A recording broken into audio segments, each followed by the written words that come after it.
Good afternoon, folks. This is Fred Campos, owner of DFW Website Designers. It is episode number 272 on this beautiful Tuesday, September the 14th, 2021.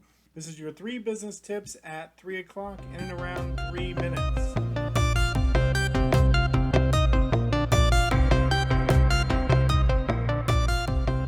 This week, we're going to talk a lot about discussions with your staff, about coming to consensus, agreements, disagreements, and everything else.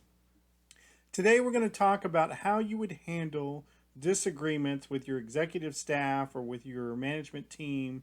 We're going to talk about the 2-minute rule, how long you should argue, and yielding to experience. If you are in business for any length of time and you are not just a solopreneur, at some point you're going to get together and go sideways with your other business owners, maybe your board, maybe your executives team, maybe your employees. So let's talk about how you would handle disagreements. Now, disagreements are not necessarily a bad thing. If you're like me, you probably surround yourself with people that don't necessarily agree with you on every nook and cranny and every decision you make, and that's good. Having a group of people that don't see eye to eye helps you guys determine better products, better services, and gives you a more well-rounded approach. And as a business owner, you definitely want that. Again, you don't want to necessarily be surrounded by yes man people, but people that will challenge you to make the best decisions possible. So what do you do when you are having a discussion or soliciting input and you guys don't agree? Business tip number 1. Allow both sides, or if it's a group of people, to share their opinion without interruption, their thought process, for a minimum of 2 minutes. You need to hear and understand from your staff why they may not agree with X or with Y. And everybody deserves to have their say.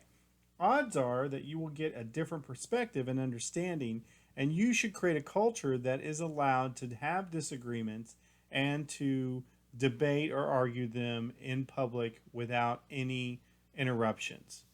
Number 2, I do think you should debate and argue these points. Business tip number 2, you should play devil's advocate. You should see it from the other side. Even if your team agrees on everything, appoint somebody to argue the case against it. You need to know where the holes are on anything that you're deciding, and any disagreement needs to be looked at from both sides. Business tip number 3, if you guys cannot come to consensus, you don't yield to the loudest person in the room. Business tip number 3 is you yield to the person with the most experience. You don't take financial advice from your dentist any more than you would take accounting advice on how to cook a meal. You should yield to the person who's the expert in the area. And when you have a group of experts, you should yield to the person that has the most experience. Sometimes new people may have the greatest ideas and they may be the loudest in the room, but the person that has been there, done that, has the most experience. When you have a disagreement, that's probably who you should listen to most. So, 2-minute rule, argue and discuss, yield to experience. That's how you should handle disagreements in your small business.